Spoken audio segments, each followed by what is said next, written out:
Hey guys, welcome back to the hardcore world. This episode is going to be a lot of functional stuff having to do with this school build. We have built up the outside, and now we have to build up the inside and all the functional aspects and all the villager breeder that's going to be in the back of there and stuff like that. So it should be a pretty good episode today. Let's actually start this episode by doing a third-person time-lapse of me filling in some of the area in front of here so that we can actually get into the school without having to run up this hill over here and run down this hill on our way.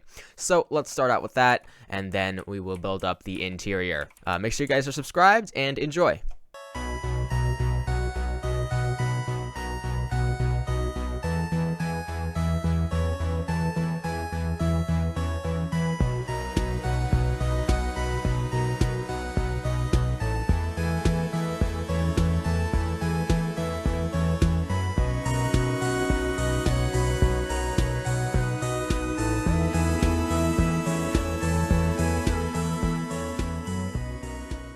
I decided to put that in the video just because I always find it satisfying to fill in large flat sections like this, and I feel like it's a good chance to take a look at the schoolhouse from multiple different angles and stuff, so I hope you enjoyed that. Right now this is obviously very flat, and I'm just going to leave this corner floating over here because I'm not sure what I'm going to do with this area, but essentially, at least now, we have a nice connection between the rest of the world and the schoolhouse. So, let's go on to build the inside of the schoolhouse. I did all this off stream, so it's just going to be similar to the stream highlight montages, but obviously my face cam isn't going to be in the corner because I did all the work off stream. Anyway, enjoy.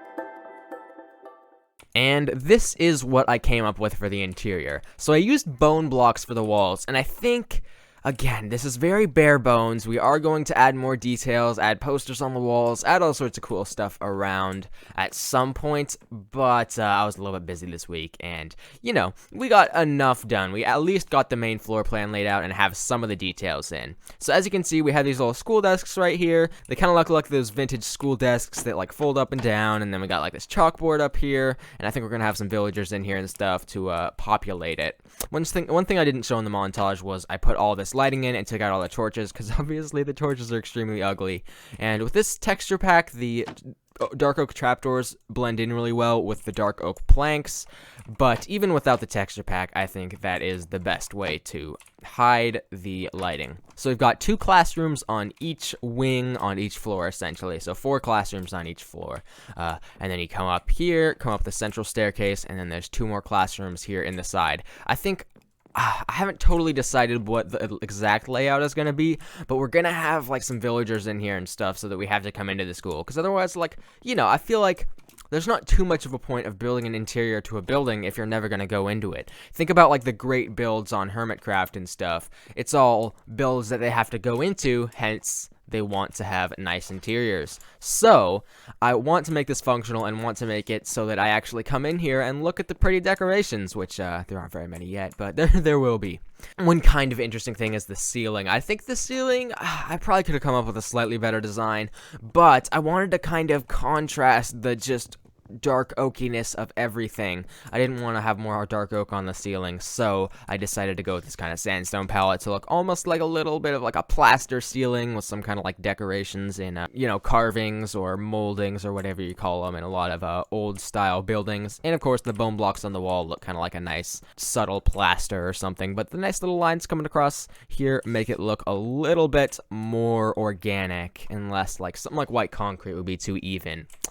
So I think the interior of this thing is pretty cool, pretty basic, and it will be improved greatly in the future. And we might even put a door right here into the villager breeder, which we are going to build up right now.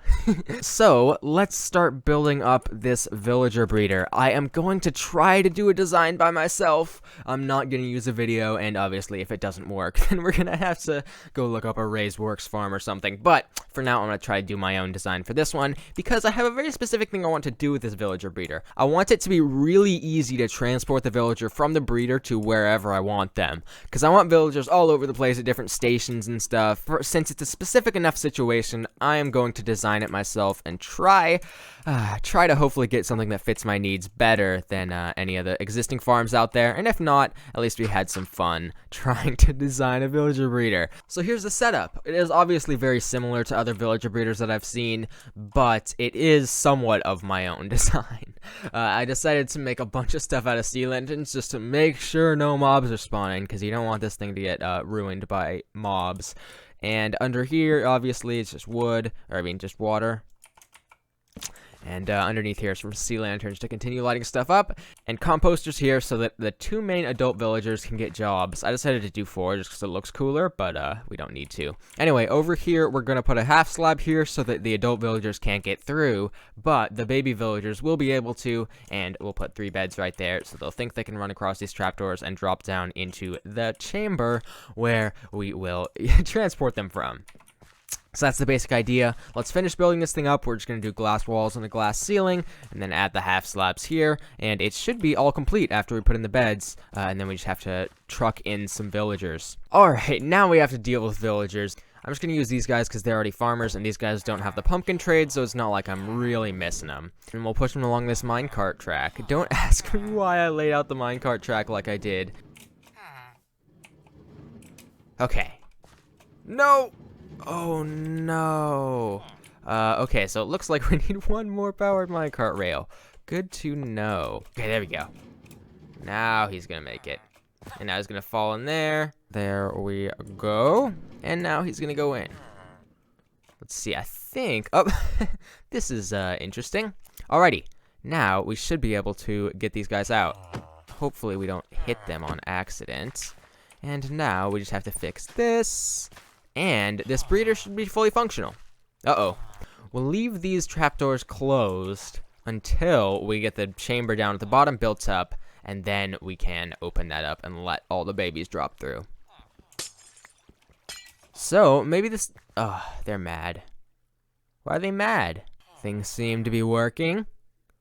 Ah, they're mad. I don't know why. Go away. Oh my goodness. Villagers are the most annoying creatures in the universe. Alrighty, now they should be able to breed if the problem was what I thought it was. That is that they don't actually recognize those beds as being available. But now they should recognize those beds as being available, so they should be able to breed now, hopefully. I don't know why they're tossing so many carrots back and forth. I think they both have enough. Oh, baby, yes! Okay, so it is working, and then this guy should run over here to jump on the beds. Normally he'd drop down into that chamber down there, but since we don't have it set up, he can just wander freely for a short amount of time. In any case, that is a very good sign. I'm happy that this villager breeder is working, and now we have a way to get more villagers without having to manually feed villagers or anything. So this will be self-sustaining as long as this guy gets transported away and isn't attached to this bed anymore. I'm happy with that. We will do a lot of that in the next episode, but I think that's about going to do it for this episode. Really appreciate you guys tuning in. We managed to get a decent amount done. Yeah, I'll catch you guys in the next one. Bye-bye.